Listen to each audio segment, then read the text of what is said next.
Hong Kong tragedy, বহুতল ভবনে আগুন, গাফিলতির জেরে নিহত ৫৫। থমথমে রাতের আকাশ যেন গ্রাস করেছে আগুনের এই লেলিহান শিখা। হংকংয়ের ইতিহাসে অন্যতম ভয়াবহ এক অগ্নিকাণ্ডের সাক্ষী হল তাইপো জেলার ওয়াংফুক কোর্ট আবাসিক কমপ্লেক্স। গতকাল বুধবার স্থানীয় সময় দুপুর থেকে শুরু হওয়া এই আগুন রাতভর জ্বলছে বহুতল ভবনগুলোতে।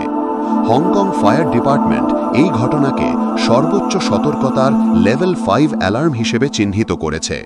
প্রায় ৮০০-এর বেশি দমকল কর্মী দিনরাত এক করে আগুন নিয়ন্ত্রণে আনার চেষ্টা করছেন। জানা গেছে আগুনের গ্রাসে চলে গেছে ৮টি ভবনের মধ্যে কমপক্ষে ৪টি ব্লক। এই মর্মান্তিক ঘটনায় এখন পর্যন্ত নিহতের সংখ্যা বেড়ে দাঁড়িয়েছে ৫৫ জনে এবং আহত হয়েছেন ৭২ জন। এদের মধ্যে ৪৫ জনের অবস্থা আশঙ্কাজনক। আরও প্রায় ২৮৯ জন এখনও নিখোঁজ রয়েছেন বলে আশঙ্কা করা হচ্ছে। ভয়াবহতা এতটাই তীব্র যে শত শত বাসিন্দাকে সরিয়ে নিয়ে যাওয়া হয়েছে জরুরি আশ্রয় কেন্দ্রে। প্রাথমিকভাবে জানা গেছে সংস্কার কাজ চলাকালে ভবনের বাইরে লাগানো বাঁশের কাঠামো এবং পলিস্টাইরিন বোর্ডের মতো দাহ্য পদার্থ থাকায় আগুন দ্রুত ছড়িয়ে পড়ে।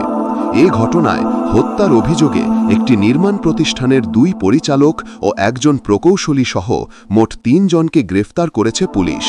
তাদের বিরুদ্ধে চরম অবহেলা এবং অগ্নি নির্বাপক সুরক্ষা মান বজায় না রাখার অভিযোগ আনা হয়েছে। মর্মান্তিক এই প্রাণহানিতে শোক প্রকাশ করেছেন চীনের প্রেসিডেন্ট শি জিনপিং এবং হংকংয়ের শীর্ষ নেতা জন লি। তবে প্রশ্ন উঠছে, নিছক দুর্ঘটনা নাকি চরম গাফলিতির বলি হলেন এতগুলো সাধারণ মানুষ? ঘটনার পূর্ণাঙ্গ তদন্ত চলছে, কিন্তু এই ট্র্যাজেডি হংকংবাসীকে এক গভীর শোকের সাগরে ডুবিয়ে দিল। আপনারা দেখছেন চ্যানেল আই বাংলা।